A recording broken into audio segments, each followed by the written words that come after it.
बात करने वाले हैं इंडिपेंडेंट सैंपल टेस्ट की and dependent sample T test की, यानी कि 2 सैंपल टेस्ट की बात करने वाले हैं। फॉर्मूला इसका हमारा होता है Tx1 माइनस x2 x और x2 divided by standard error that is SE, जो उनका डिफरेंस आता है। डिफरेंस कैसे कैलकुलेट करते हैं दोनों स्टैंडर्ड एरर का?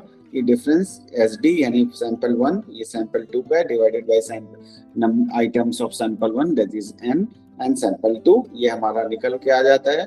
अब हम यहाँ पे एक एग्जांपल हम एक ले रहे हैं कि हमने 2 ग्रुप्स लिए हैं, एक तो कैफीन ग्रुप है यानी कि एक कंट्रोल ग्रुप है और एक आपका क्या कहते हैं एक्सपेरिमेंटल ग्रुप है।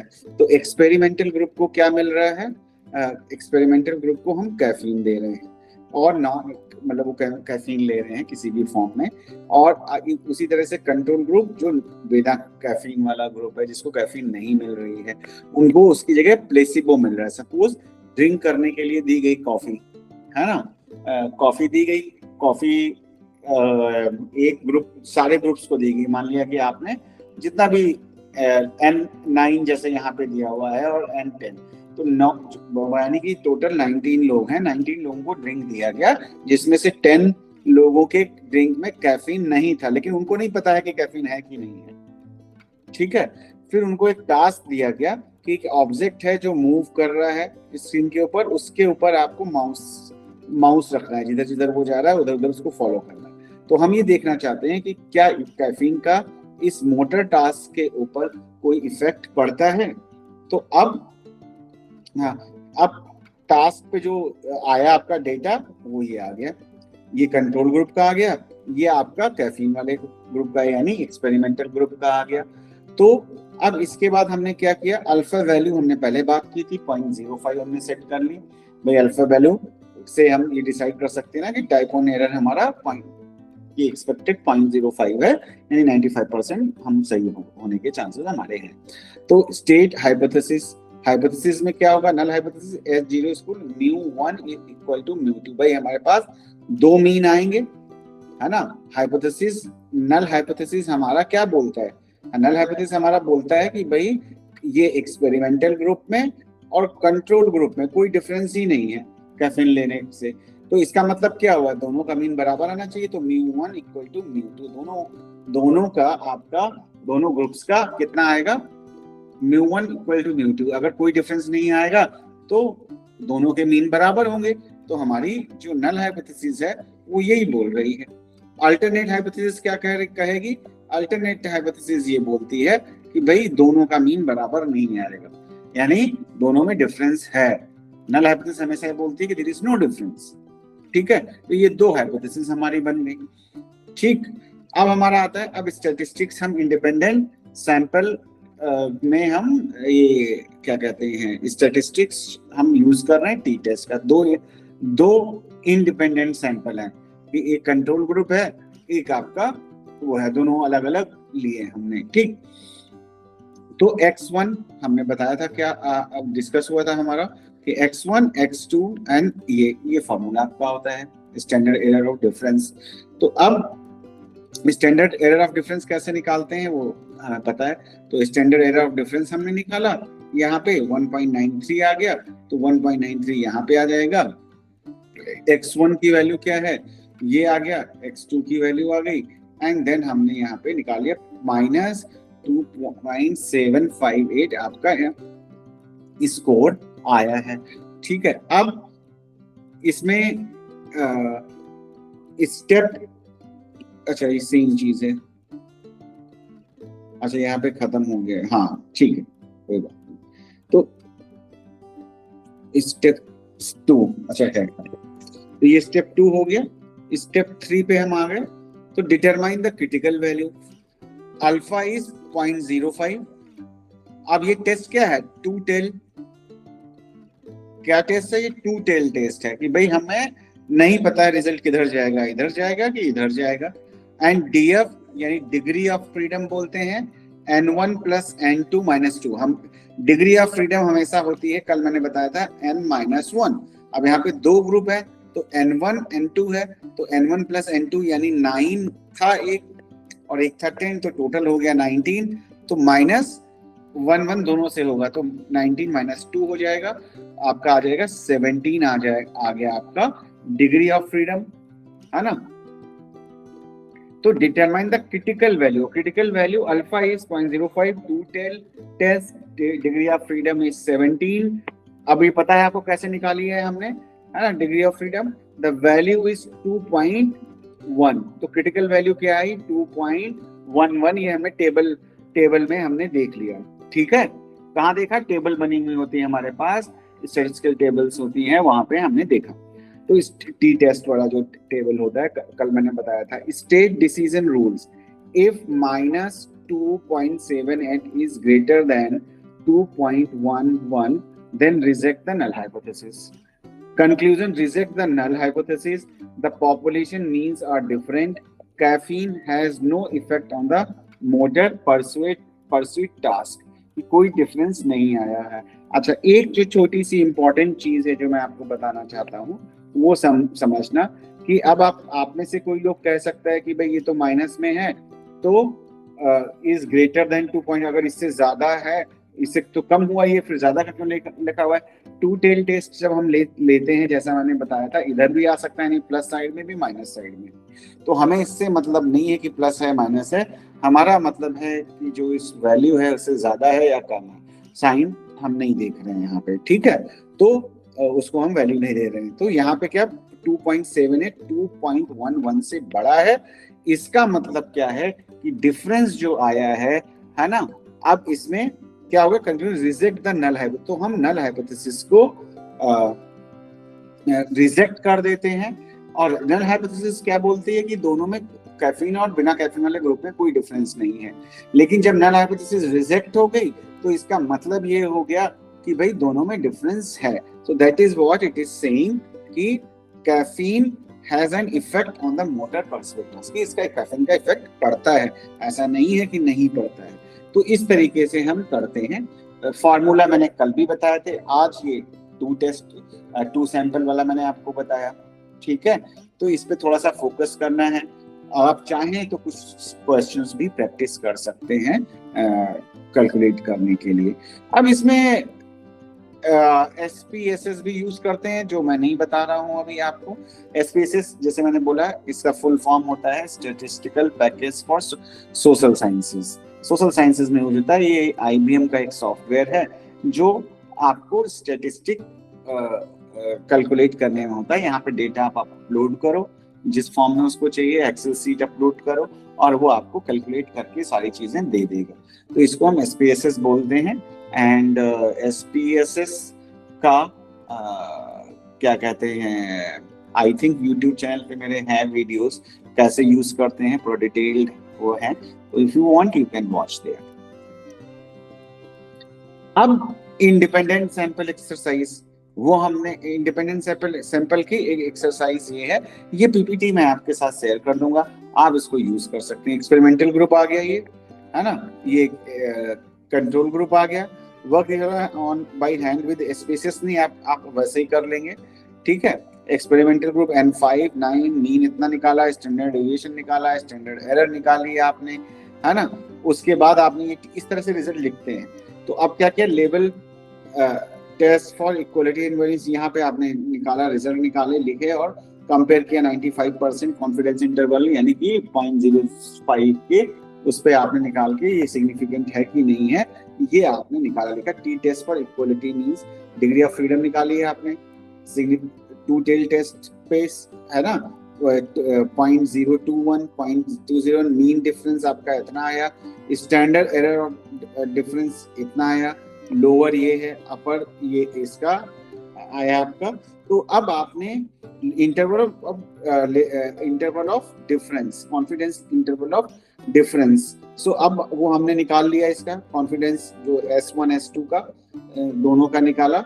एंड फिर उसके बेस पे आप उसको क्रिटिकल वैल्यू देखेंगे, और देखने के बाद में आप ये करेंगे, अगर वैल्यू बड़ी आ रही है तो आपकी नल हाइपोथेसिस रिजेक्ट हो जाएगी, कम आ रही है तो एक्सेप्ट हो जाएगी, और अकॉर्डिंगली आप इसको इंटरप्रेट करेंगे। और एक और अच्छी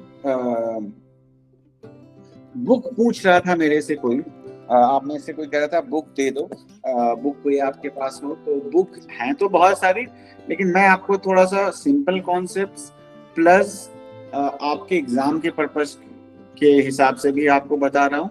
तो बेस्ट इज आप ऐसा करो, एमए की बुक्स जो आपने यूज की होंगी आप वो यूज कर सकते हो। अगर आपके पास नहीं है तो आप इग्नू की साइट पे जाओ, साइट का नाम है ई ज्ञान कोश, या गूगल भी आप कर सकते हो MPC 005 MPC 006 research and statistics की ये 2 पेपर्स हैं। वहां पे सारे कॉन्सेप्ट बहुत अच्छे से उस सिलेबस में दिए हुए हैं, वहां से आप डाउनलोड करके पढ़ सकते हो। That is free of cost, available on IGNOU site. ठीक है, तो वो आपको बहुत हेल्प करेगा। सारे टेस्ट दिए हुए हैं जो भी आपके सिलेबस में है, मैक्सिमम चीजें वहां पे दी हुई है। ठीक है, कर लेंगे डाउनलोड, या डाउनलोड करके मैं दूं आपको? मुझे लगता है कर लेना चाहिए।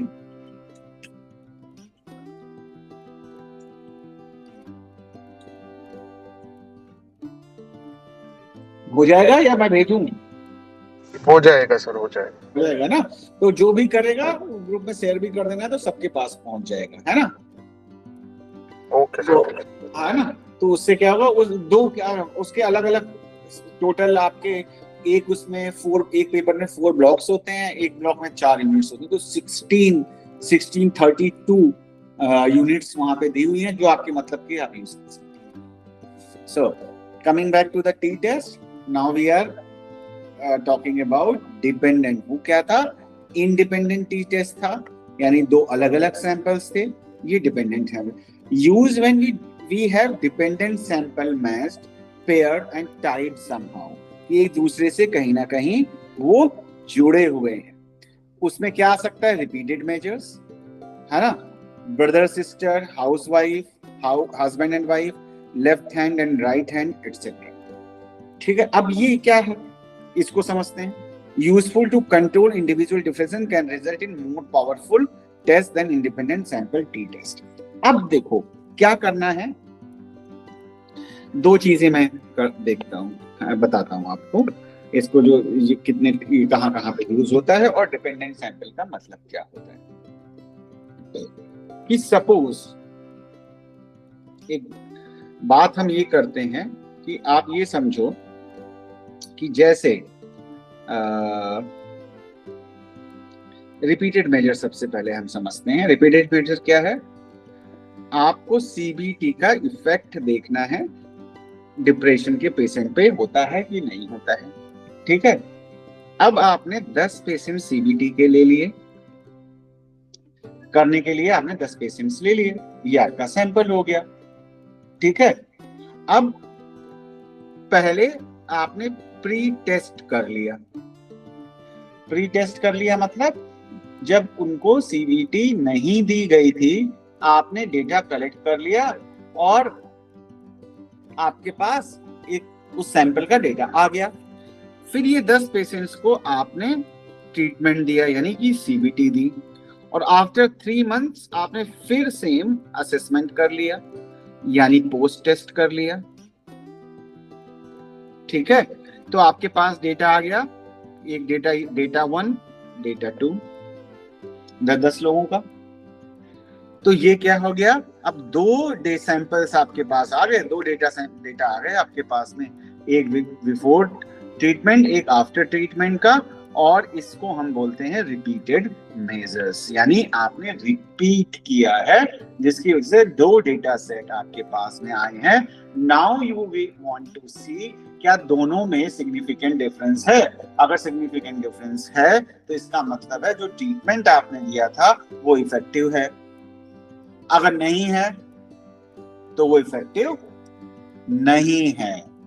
ठीक है, इज इट क्लियर? समझ में आ गया रिपीटेड मेजर क्या है?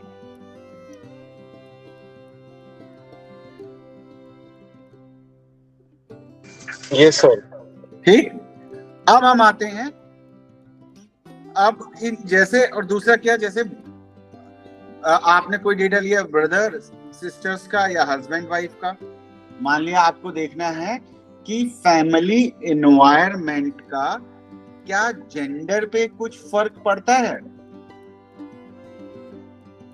यानी आपका फैमिली इन्वायरमेंट जो है क्या अलग अलग जेंडर पे अलग अलग तरह से इफेक्ट डालता है। तो हमें क्या लेना पड़ेगा, मेल एंड फीमेल। अब देखो क्या होता है, वेरिएबल्स आपने पढ़े, मैंने आपको बताए थे इनिशियली कौन कौन से variable, independent variable IV, dependent variable DV. क्या इसके अलावा भी कोई वेरिएबल्स होते हैं? एनीवन, किसी को कुछ आइडिया है इसके अलावा भी कोई वेरिएबल्स होते हैं?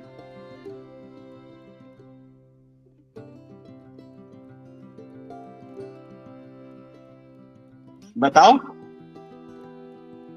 इसके अलावा कोई वेरिएबल्स होते हैं, नहीं होते हैं? No idea sir. हाँ जी, सर नो आइडिया। हाँ, इसके अलावा भी वेरिएबल्स होते हैं जिनको हम बोलते हैं एक्सट्रेनियस वेरिएबल। यानी कि वेरिएबल्स क्या है, जो आपके रिजल्ट को अफेक्ट कर रहे हैं। तो डिपेंडेंट वेरिएबल वो है जिसपे इफेक्ट इंडिपेंडेंट वेरिएबल का कुछ हो रहा है, जिसको आप स्टडी कर रहे हो। अब मान लिया आपको देखना है कि अथॉरिटेरियन पेरेंटिंग, यानी कि पेरेंटिंग स्टाइल का, एक पर्टिकुलर पेरेंटिंग स्टाइल का मेल पे और फीमेल पे क्या इफेक्ट पड़ता है। तो आपने मान लिया 10 मेल ले लिए, 10 फीमेल ले लिए और उनके ऊपर आपने स्टडी करनी है। लेकिन क्या है कि अब ये दो ग्रुप हैं, सैंपल 1 एंड सैंपल 2, तो इनमें कोई डिफरेंस ना हो, इंडिविजुअल डिफरेंसेस कम, क्योंकि अगर मान लिया मेल आपने लिया एक फैमिली से, फैमिली एक्स से, और फीमेल ले ली आपने फैमिली वाई से, तो भाई दोनों की फैमिली कंडीशन, क्या कहते हैं, इन्वायरमेंटल कंडीशन, फाइनेंशियल कंडीशन सारी डिफरेंट हो सकती है। तो इस चीज को, इनको हम, और ये हमारे रिजल्ट को अफेक्ट कर सकता है। तो इस चीज को कंट्रोल करने के लिए हम क्या करते हैं, हम मैचिंग ग्रुप्स ले लेते हैं। मैचिंग ग्रुप कैसे ले लिए कि भाई हमने मेल में भाई को ले लिया यानी ब्रदर को, और फीमेल में हमने सिस्टर को ले लिया। अब इसमें कांस्टेंट क्या हो गया, जो फैमिली है वो कांस्टेंट हो गई।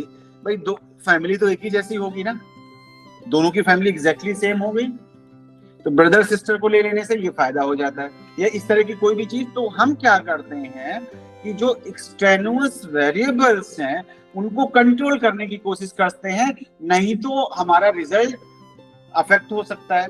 तो इसको कंट्रोल करने के लिए हम इस तरह से ले लिया हमने हस्बैंड और वाइफ कि भाई क्या कहते हैं, एक जैसे इन्वायरमेंट में रह रहे हैं, एक जैसी जगह पे रह रहे हैं, तो काफी सारी चीजें कंट्रोल हो गई, हमारे रिजल्ट की जो क्या कहते हैं वैलिडिटी है वो बढ़ जाएगी, और हमारे एरर्स की संभावनाएं कम हो जाएंगी, क्योंकि एक ही इन्वायरमेंट की। भाई सपोज एक आदमी है, एक की फैमिली में पैसे ही नहीं है, एक की फैमिली में बहुत पैसे हैं, तो पेरेंटिंग स्टाइल तो वही, लेकिन अदर स्ट्रेसर्स भी आल्सो आर आल्सो देयर, तो उसका भी इफेक्ट उनके ऊपर पड़ता है।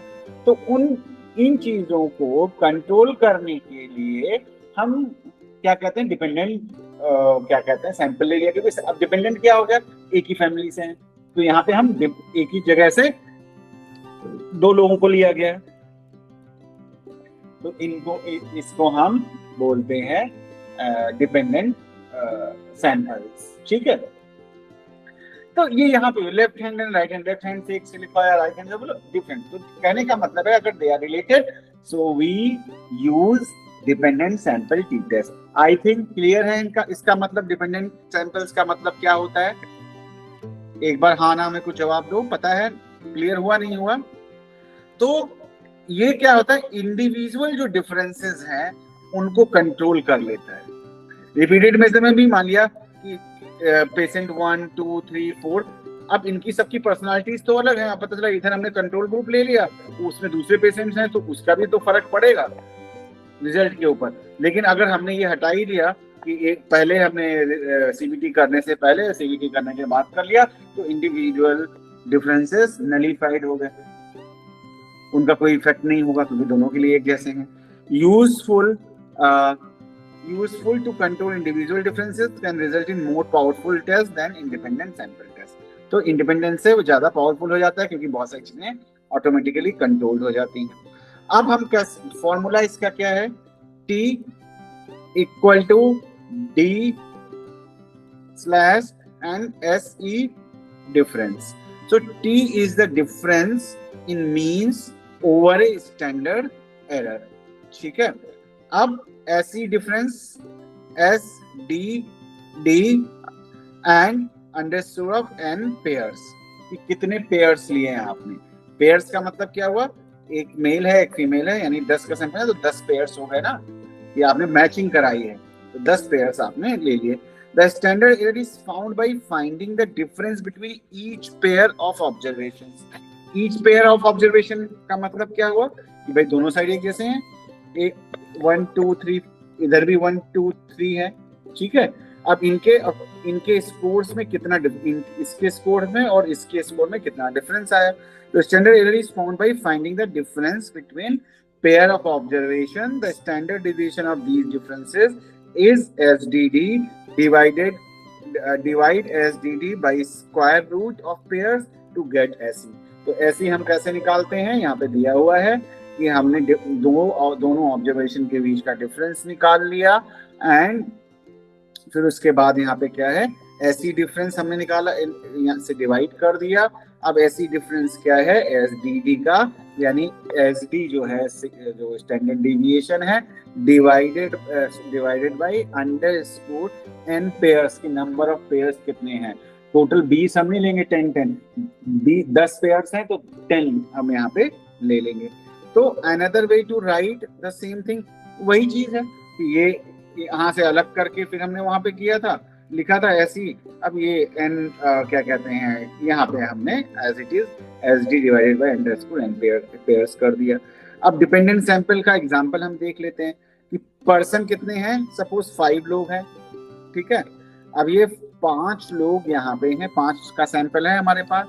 हमने ये pain free time in second, placebo and difference, ठीक है। तो ये हमने 2 ग्रुप्स निकाले, ये सेकेंड्स में टाइम आ गया, जो भी टास्क हमने उनको दिया। ये आपका इनका आ रहा है एस डी, ठीक है। एस डी से पहले मीन भी निकालते हैं, ये यहाँ पे क्या कहते हैं आपका आ जाएगा, ये सॉरी प्लेसिबो का ये आपका आ गया, और ये आपका आ गया इसका एस डी, और ये डिफरेंस का आ गया। एम आ गया आपका, मीन ये हो गया, इसका मीन ये हो गया, इसका मीन, डिफरेंस का मीन ये आ गया आपका। तो अल्फा वैल्यू हमने 0.05 ले ली। Null hypothesis again μ1 equal to μ2 होगा, यानी कोई डिफरेंस नहीं होगा। अगर μ1 is not equal to μ2 then that is alternate hypothesis. अब कैलकुलेट हम कर लेंगे, S E difference equal to S D underscore N pairs, है ना। तो 5.70 एस डी हमारा आया। ये देखो डिफरेंस का एसडी आया कितना, 5.70। एसडी कैसे कैलकुलेट करते हैं, अर्लियर कल हम कर चुके हैं, उसमें तो नहीं जाऊंगा मैं फिर। तो टोटल पेयर्स क्या है, इसमें 10 नहीं लिए हमने, एक ही के 2 बार रिपीट किया ना, तो 5 का अंडरस्कोर कर लिया हमने, स्कोर आ गया 2.55, ऐसी डिफरेंस आ गया। अब हम टी कैलकुलेट कर लेंगे, तो डी हमारा क्या हो गया, डिफरेंस ऑफ दोनों ऑब्जर्वेशन का डिफरेंस क्या हुआ, यानी 55 माइनस 48, तो आ गया 7, और ये आपने ऐसे निकाल रखा है, डिवाइडेड बाय 2.55, आ गया आपका 2.75। नाउ हम अपनी क्रिटिकल वैल्यू देखेंगे, तो determine the critical value of T at 0.05। भाई हम क्रिटिकल वैल्यू 0.05 हमने लिया। टेल्स कितने हैं, 2 टेल्स हैं, दोनों साइड में हो सकता है ना। परफॉर्मेंस अच्छी भी हो सकती है, खराब भी हो सकती है। तो हमारा क्या क्या डिग्री ऑफ फ्रीडम कितना हो गया, n-1, n-1 का पेयर -1, यानी 5 - 1 इक्वल टू 4। तो क्रिटिकल वैल्यू हमारी आ गई 2.776, जो हमने टेबल में देख ली। 0.05 पे 2 टेल टेस्ट का, है ना, n-1 यानी कि 4 डिग्री ऑफ फ्रीडम पे स्कोर जो आया है 2.776। ये टेबल से देखते हैं, हमेशा आना टी टेबल होती है, वहां से हम देखेंगे। And then decision rules. अब क्या है, हमें पता है कि हमारी वैल्यू कितनी आई थी, 2.75, ये है 2.77, तो it is greater then this, है ना, या ऑलमोस्ट थोड़ा सा डिफरेंस है। तो is absolute value of the sample value larger than the critical value, not quite significant, pain free, does not have any क्या कहते हैं इफेक्ट। तो ऑलमोस्ट 0.776 कर दोगे आप, 0.75 को कर 2.75, तो ऑलमोस्ट बराबर आया है, तो इक्वल आ गया आपका μ1 इक्वल टू μ2 की बात हो गई आपका। तो कहने का मतलब है सिग्निफिकेंट डिफरेंस नहीं है हमारे रिजल्ट। समझ में आ रही है बात?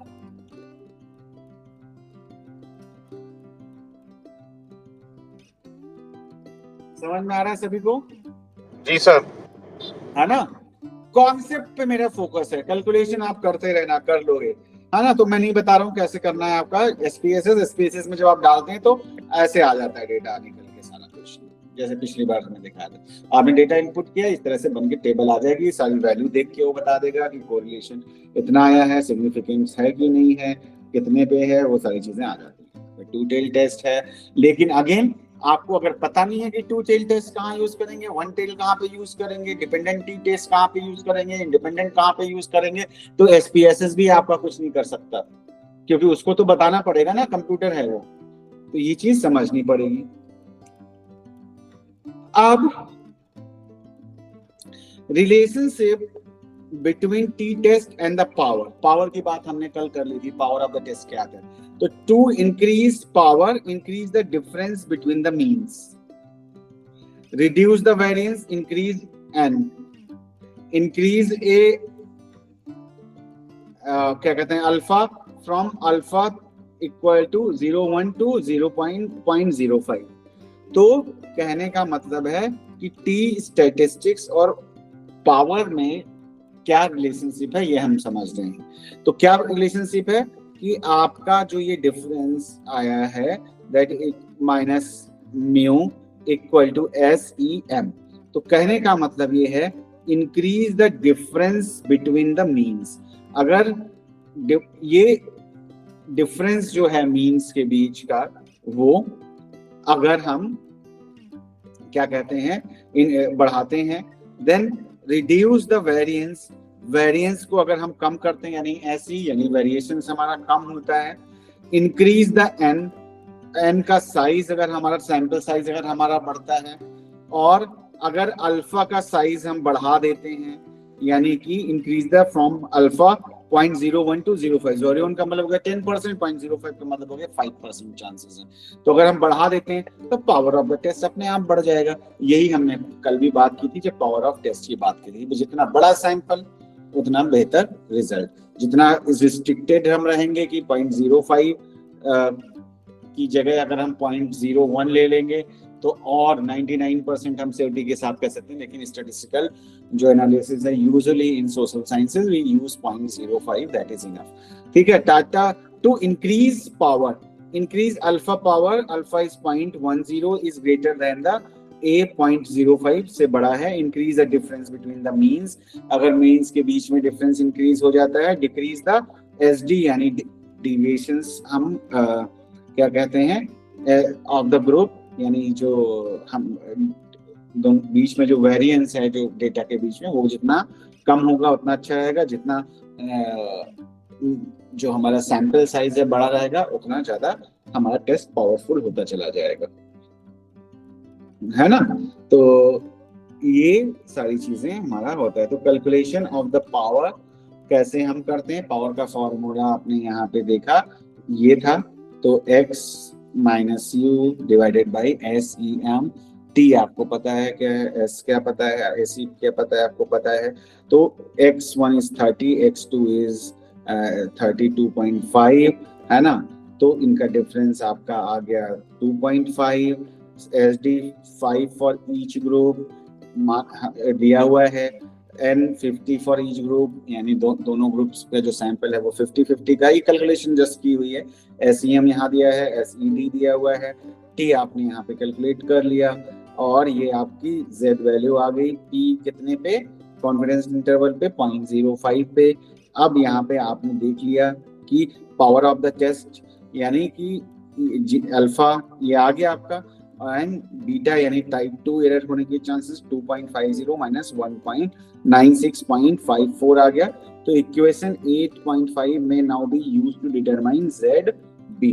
तो ये आपने डिटरमाइन किया कि किसका कितना चांसेस है। तो इस तरीके से हम पावर ऑफ द टेस्ट जो है वो यूज कर सकते हैं। तो पावर 1 माइनस बीटा जैसे मैंने बताया था, that is the power, beta is your type 2 error chances, है ना। तो and alpha is your type 1 error का जो हमने बात की थी। तो alpha level you can set, but beta पे क्या कहते हैं हम इस तरह से कैलकुलेट कर लेते हैं जब हमने बात की थी वहां पे। अब देखो यहाँ पे अगर आप देखें, है ना, ये टेबल दिया हुआ है कैसे जो कैलकुलेट करने का टेबल हमारा होता है। Calculation sample size to produce a given power. अब सैंपल साइज हमारा क्या कैसे हम कैलकुलेट करते हैं। अब ये compute sample size n for a power of 0.80, p value is 0.05, the area ZB must be 30, 50 plus 30 equal to 80, and from table A1 ZB equal to 0.84. If the mean difference is 5 and the SD is 6, then 22.6 subjects would be required to have the power of 80. तो अब क्या है इसमें, क्या है कि power of the test अगर आपको डिसाइड करना है तो सैंपल साइज आपका होना चाहिए। अब वो सैंपल साइज क्या हो, तो हम सैंपल कैसे कैलकुलेट करें, नंबर n, यानी कि हम n को कैसे कैलकुलेट करें कि भाई कैसे हम डिसाइड करें कि हमारा सैंपल साइज कितना हो। हम 10 का लें, 20 का लें, 50 लें, 80 लें, कितना सैंपल लें। तो वो भी आपको यहाँ से सीखने को मिलता है। आगे है आपके उसमें, ये भी यहाँ पे आ गया है तो मैं आपको बता रहा हूँ कि सैंपल साइज आप कैसे कैलकुलेट करें। ठीक है, अब सैंपल साइज कैलकुलेट करने के लिए क्या है, ये देखो आपका दिया है क्रिटिकल वैल्यू 0.05, 0.04, 0.03, 0.02, 0.01। ठीक, अब हमें जैसे हम देखें तो अगर हमें हमारा सैंपल कितना होना चाहिए ये डिसाइड करने के लिए ये आपका फॉर्मूला हो गया 2SD square. SD you can calculate जो भी सैंपल आपका है, Z अल्फा Z बीटा का स्क्वायर एंड देन डिफरेंस का स्क्वायर। तो अब अगर हमें पावर ऑफ द टेस्ट कितनी, computer size n for power of 8.0, p equal to 0.05। तो अब ये z स्कोर आपका आ रहा है, ये z क्या, ये देखो 0.8 पे आप देख रहे हैं, है ना, ये आपका 0.8 यहाँ पे दिया है और ये 0.04 पे दिया हुआ है इन्होंने।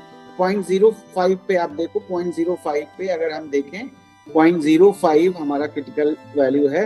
तो ये हमारा area under the normal curve जो हम देखें तो कितना आता है किसके अंदर, वो हम देखते हैं, वो हम एक एजम्पशन है उसके बेस पे हम लोग मानते हैं कि भाई ये हमारा सैंपल अगर हम इतना लेते हैं तो ये हमारा जो आपका नॉर्मल प्रोबेबिलिटी कर्व है उसको ये फॉलो करेगा। तो अब आपने कॉन्फिडेंस इंटरवल सपोज 0.04 देख लिया या 0.05 देख लिया, जो भी है उसका आपने ये पावर दिया हुआ है आपका, है ना। तो अब यहाँ से आप देख सकते हैं कि कितना सैंपल है। मान लिया आपको 0.03 रखना है तो 29.67 यानी कि करीब 30 का सैंपल आपको चाहिए। ठीक है, तो अगर यहाँ पे आप देखते हैं तो आपको 30 का सैंपल, इसमें भी 30 का सैंपल अप्रोक्सीमेटली चाहिए। अगर यहाँ पे मैच कराते हैं तो 32.89 का सैंपल आपको चाहिए। तो ये इस तरीके से यू कैन कैलकुलेट कि कितना आपको सैंपल चाहिए अपनी स्टडी के लिए। ठीक है, तो इस फॉर्मूले से आप ये जान सकते हैं कि आपका सैंपल साइज कितना होना चाहिए। ठीक है, तो अब अगर हम देखें कि 0.05 पे अगर पावर 8 को हम लें तो ये आपका स्कोर आ जाए। ठीक है, तो अब ये मेन डिफरेंस क्या होता है, ZB क्या है, ये सारी चीजें मैंने आपको बताई हैं। वीडियो को आप दोबारा भी देख सकते हो क्योंकि आई नो ये थोड़ा सा समझने में टाइम लगता है, कैलकुलेशन में टाइम लगता है, बट एनीवे ये मैं अपलोड करके दूंगा आपको वीडियो, तो आप वहां से देख सकते हैं। और ये PPT भी आपको दे दूंगा मैं, बाकी की PPTs पुरानी जितनी भी थी मैंने आपको व्हाट्सएप ग्रुप में शेयर कर दी है। पुनीत जी आप कुछ बोल रहे हैं क्या? जी सर, मैं सर ये पूछना चाह रहा था कि मान हाँ लीजिए आपको कभी किसी रिसर्च में सैंपल साइज डिसाइड करना होता है, तो हाँ जैसे वो चीज तो हमको हाइपोथेसिस के टाइम पे दी जाती है कि हाँ आपको सैंपल साइज लेकर चलना है। हाँ उस टाइम में स्टैटिकल एनालिसिस भी रहता है, सारी चीजें रहती हैं, तो लेकिन हाँ। हम ये क्रिटिकल वैल्यू कैसे डिसाइड करते हैं सर ये? नहीं, क्रिटिकल वैल्यू यूजुअली हम सोशल साइंसेज में 0.05 का लेके चलते हैं। अच्छा, ये स्टैंडर्ड हम इस तरह से लेकर हाँ चलते हैं कि बिल्कुल। 0.05 हम करेक्ट। मतलब हम चाहते हैं कि 95% टाइम्स हम सही हों जो भी रिजल्ट हमारा आ रहा है, सिर्फ 5% चांसेस हैं कि हम गलत हो सकते हैं, तो वो यूजुअली ज्यादातर स्टडीज में 0.05 सेट होते हैं। देखो भाई, क्रिटिकल वैल्यू आप डिसाइड कर सकते हो, यानी कि क्या कहते हैं, तो उसके बेस पे आप बाकी चीजें डिसाइड कर सकते हो। आप चाहते हो कितना डिफरेंस एसडी हमारा कितना रहेगा, क्या होगा, तो आप उस हिसाब से कैलकुलेट कर लेते हो। यूजुअली ये माना जाता है कि मिनिमम सैंपल जो है 30 का होना चाहिए। ठीक है। अगर आपको, और पावर जो है हम लेके चलते हैं 0.8 भाई, 80% एक्यूरेसी के साथ में आपको रिजल्ट दे रहा है आपका टेस्ट, हम ये मान के चलते हैं। अगर यही हम मान लें कि 5%, तो हमारा सैंपल तो छोटा हो जाएगा। देखो सैंपल 20 का हो गया यहाँ पे, या है ना, लेकिन हमारा जो अब 50% पावर के साथ में हम काम नहीं करेंगे ना, क्योंकि फिर 50% हो सकता है, नहीं भी हो सकता है। तो एटलीस्ट हमारा, अब कभी भी आप किसी भी टेस्ट को देखोगे तो वो 0.80% मतलब रिलायबिलिटी के साथ में आता है, 80% रिलायबिलिटी या 0.05 कॉन्फिडेंस इंटरवल के साथ में, तो ये ऑलरेडी आप डिसाइड कर लेते हो। और हम अपने टेस्ट में इसे सेट करते हैं, तो यूजुअली जो नॉर्मल सेइंग है कि 30। अब आप यहाँ पे देखो ना 30 क्यों बोला जा रहा है, तो ये मिनिमम सैंपल ही तो है। 8 पे ये 30 आ रहा है, ये 30 आ रहा है, ये 30 आ रहा है, ये 30 आ रहा है 0.01 पे, तो मिनिमम 30 का तो हमें चाहिए। और जब हमने बिल्कुल 100% एक्यूरेसी के साथ चाहिए तो 28.81, जो पॉसिबल नहीं है, इससे ऊपर पॉसिबल ही नहीं होगा भाई। कितना आप क्या कहते हैं, इससे ज्यादा एक्यूरेट आप नहीं हो सकते, है ना? ठीक है सर, ठीक है। क्योंकि सर समझ मैंने आया? जब मेरी रिसर्च के टाइम पे था, तब ये वाला काम मैंने स्टैटिकल एनालिसिस बाहर कराया था। जो हाँ गाइड ने ये डिमांड करी थी कि बिना स्टैटिकल एनालिसिस के आप सैंपल साइज डिसाइड नहीं कर सकते, तो वो चीज आज समझ में आई कि हाँ वो चीज कैसे की जाती है। भाई करना तो पड़ेगा हमें, है ना, इसीलिए हम पायलट स्टडी भी कई बार कर लेते हैं।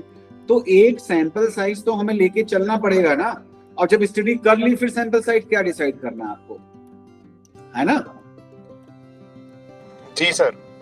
ठीक है, तो इसीलिए मैं कह रहा हूँ कि स्टैटिस्टिकल एनालिसिस आप किसी से भी करवा सकते हो, बहुत लोग करते हैं, है ना, लेकिन आपका कॉन्सेप्ट बिल्कुल क्लियर होना चाहिए। अगर नहीं क्लियर है तो फिर प्रॉब्लम है ना, क्योंकि आपको पता नहीं है कि कौन सी चीज क्यों हो रही है। तो जो भी सॉफ्टवेयर्स हैं वो हमें हेल्प करने के लिए हैं, इट्स ओके। तो पावर एक बार फिर से देख लेते हैं, मैंने डिस्कस किया हुआ है ऑलरेडी। तो research performed with the insufficient power में रिजल्ट इन टाइप 2 एरर। भाई जब आपका टेस्ट नहीं कर पाएगा वो चीज, यानी कम होगा, पता चला 0.08 की जगह 0.80 की जगह 0.5 है, तो टाइप 2 एरर होने के चांसेस हैं। टाइप 2 एरर क्या होती है मैंने बता दिया है, मैं रिपीट नहीं करूंगा, कई बार बता दिया है। और waste of time and money on study that has little chance of rejecting the null hypothesis reject करने के चांस ही नहीं है आपके, जबकि वो राइट है। तो आपका टेस्ट स्टडी करो मत करो क्या फर्क पड़ता है, वैसे भी हम इन्फ्लुएंसेस निकाल लेते हैं। तो in power calculation the values for mean and SD are usually not known beforehand. अब मीन और एसडी की तो आपको पता नहीं चलेगा पहले से, स्टडी से पहले, है ना। तो जब आप डेटा कलेक्ट कर लोगे, तब जो आपका क्वेश्चन था पुनीत, तो यही तो था कि भाई कैसे कर लेंगे। तो जब आपका मीन और एसडी तो हमें पता नहीं होता है जब तक हम नहीं करेंगे। तो इसीलिए हम क्या करते हैं, either do a pilot study. तो हम क्या करते हैं, कई बार पायलट स्टडी कर लेते हैं, है ना। तो एक आइडिया लग जाता है, मतलब 1000 लोगों पे करना है तो हमने 50 लोगों को लेके स्टडी कर ली, तो एक आइडिया लग गया मीन एसडी का, उसके बेस पे हम डिसाइड कर लेंगे।